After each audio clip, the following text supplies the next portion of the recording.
Hey everyone, welcome back, and we're going to be talking about PKGJ for the PS Vita. I get a lot of comments, a lot of questions regarding this application, how it works, what to do when something happens, this and that, and I wanted to make a video kind of covering all of that and just trying to help you guys out as much as possible.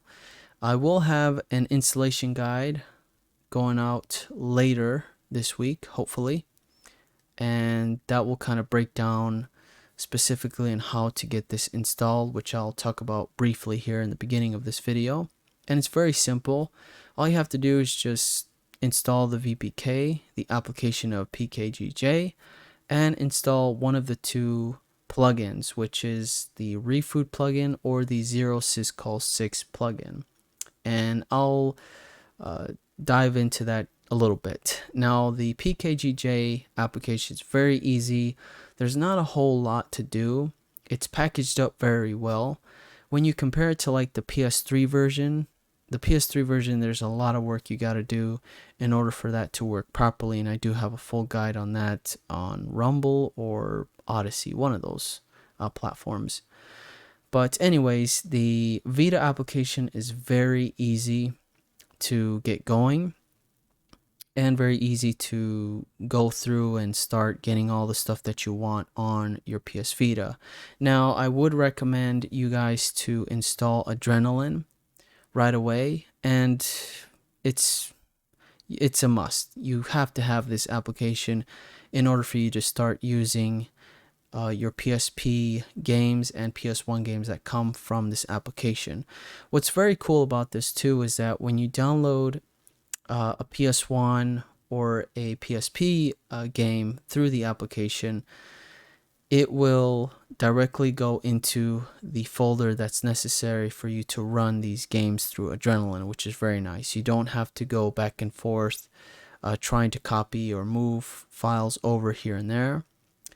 But if you have the Category Light plugin, which you have these different folders where you can put emulators, homebrew games, your PSP games, your PS1 games, and things like that. That might kind of mess it up, and you may not see it through Adrenaline the very first time, and you will have to grab that file that's been downloaded and throw it into one of the folders that's appropriate for the game that you just downloaded. Now, the VPK will be in the description down below or in the comment section, so you can download the latest one if you haven't already. The latest version is 0.55, released back in May of 2020, and it's working just fine.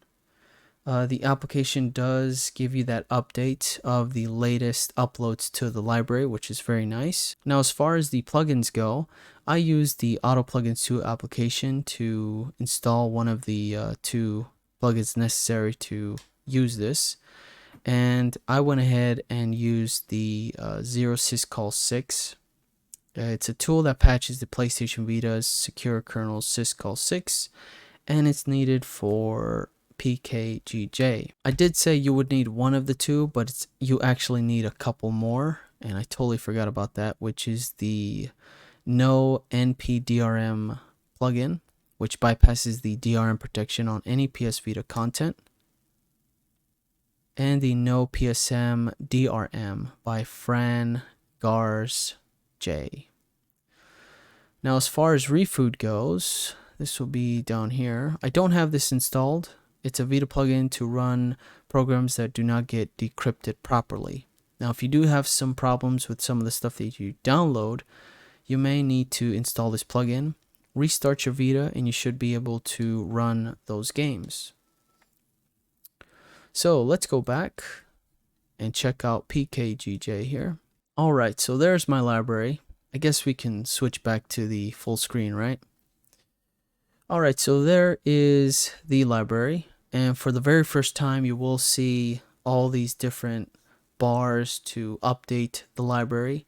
I currently have the filter enabled through US games only and under the Vita games.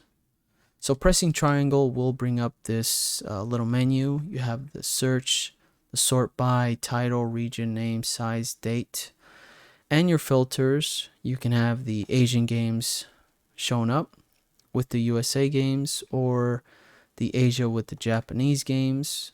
And there's a lot of titles that the USA or the US didn't get, as far as like exclusive PS Vita titles go.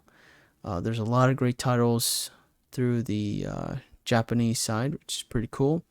And maybe we just haven't had that title run through the library yet, or uploaded to the library for the US version. So you can download the Japanese version if it's available. But yeah, you can show games, which is your PS Vita games, and show DLCs, obviously your DLCs, your Vita DLCs. And there is a whole bunch of them. Let me remove my logo real quick. At the bottom, you'll see a full counter. It's 3,025. That's the number of USA available DLC packs. There's a total of 8,500 if you include all of the, let's see here. We go like this. Let's disable that one. And we have the full count, which is giving us the Asia, Europe, Japanese, and USA versions, which is pretty cool. So yeah, that's how many DLCs are in this library. That's crazy. Let's show games.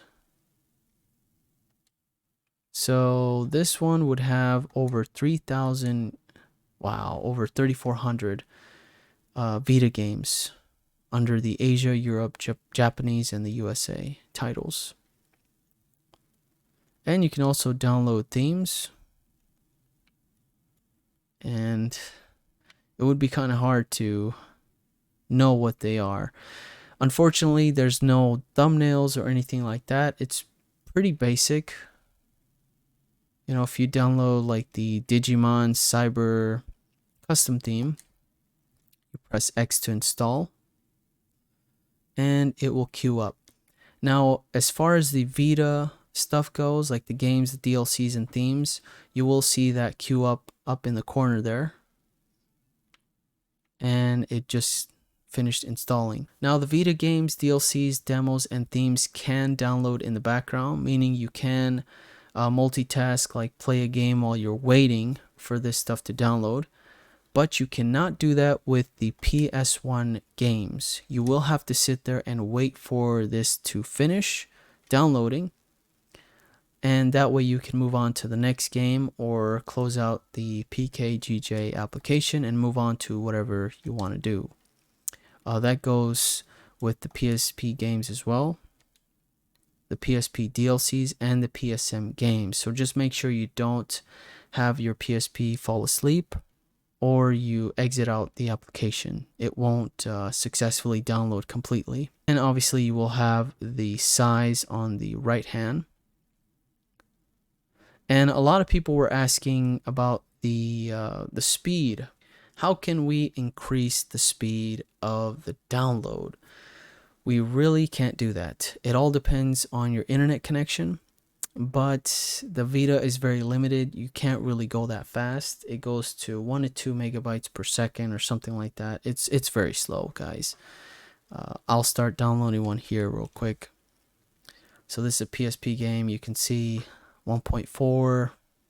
The max it goes is up to 2 megabytes. So I'm downloading a PSP game, and what you want to do is just wait until that hits 100% and you're good to go.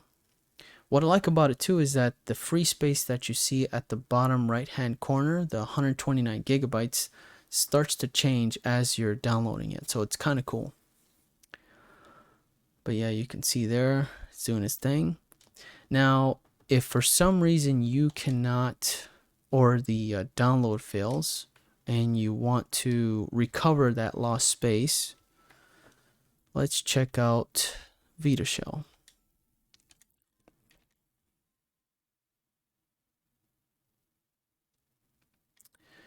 And let's go to our UXO folder and go to the PKGJ folder.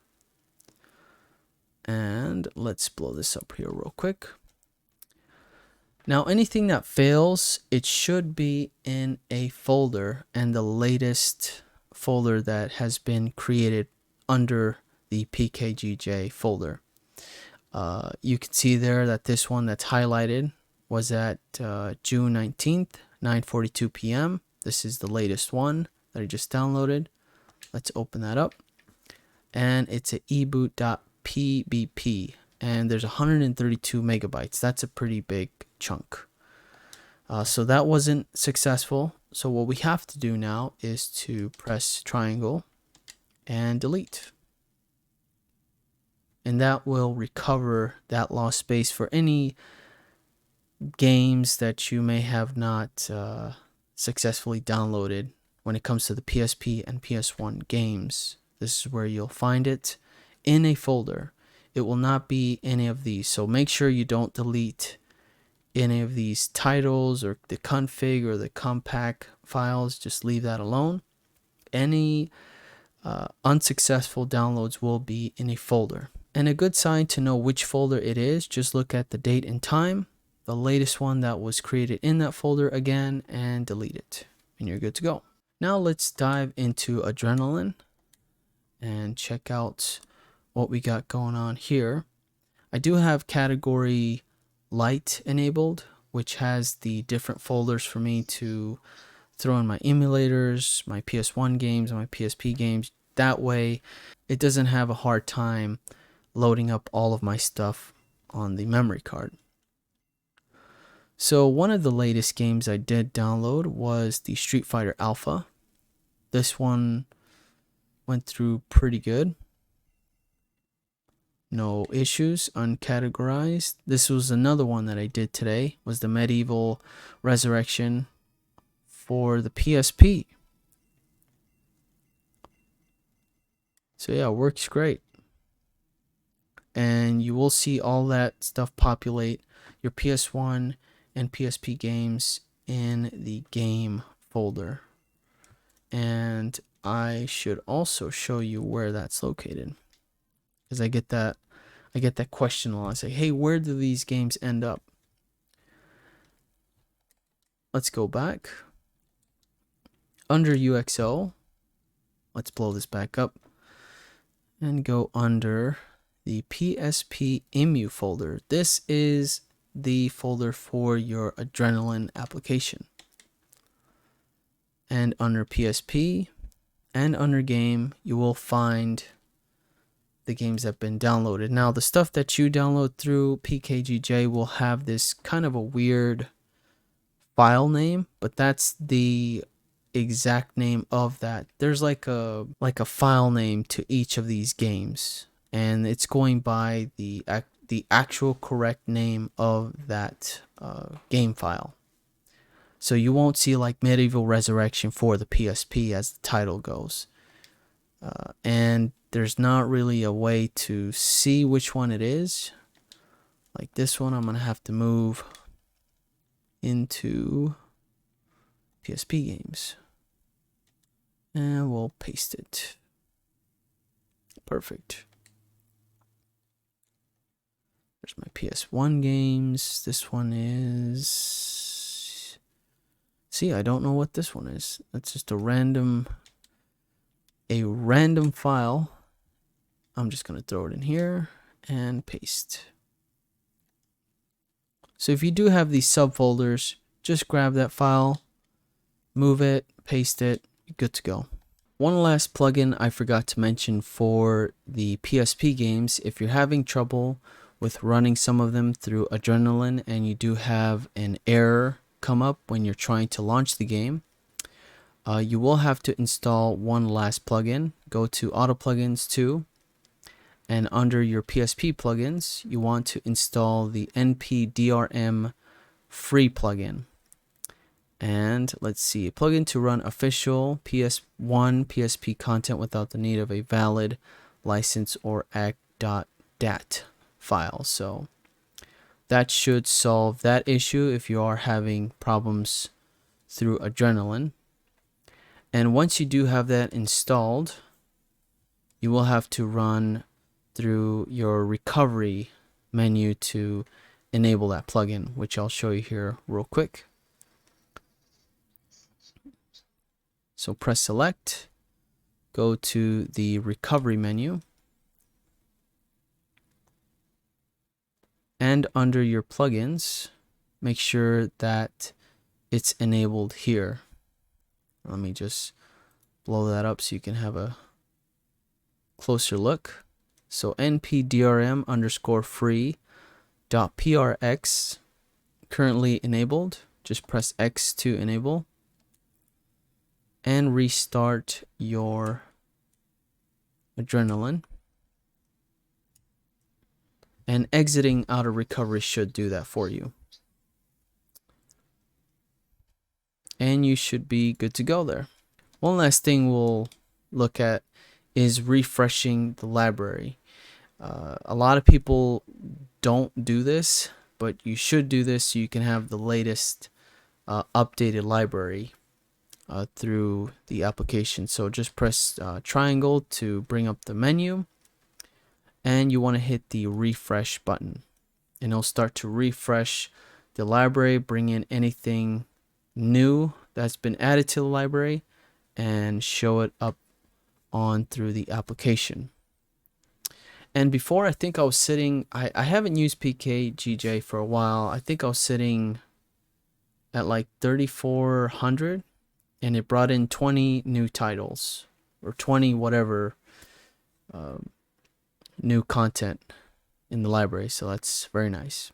Now, as far as the PS Vita games, DLCs, and themes that are not successful in downloading and installing, just go up to the corner queue here and just delete it, and that should get rid of it for you. So that is it for this one. Thank you so much for watching. I really do appreciate it. If you guys have any questions whatsoever, please comment down below, and I'll try to get back to you as soon as I can. Thank you so much for watching. Take care, guys, and we'll see you on the next one.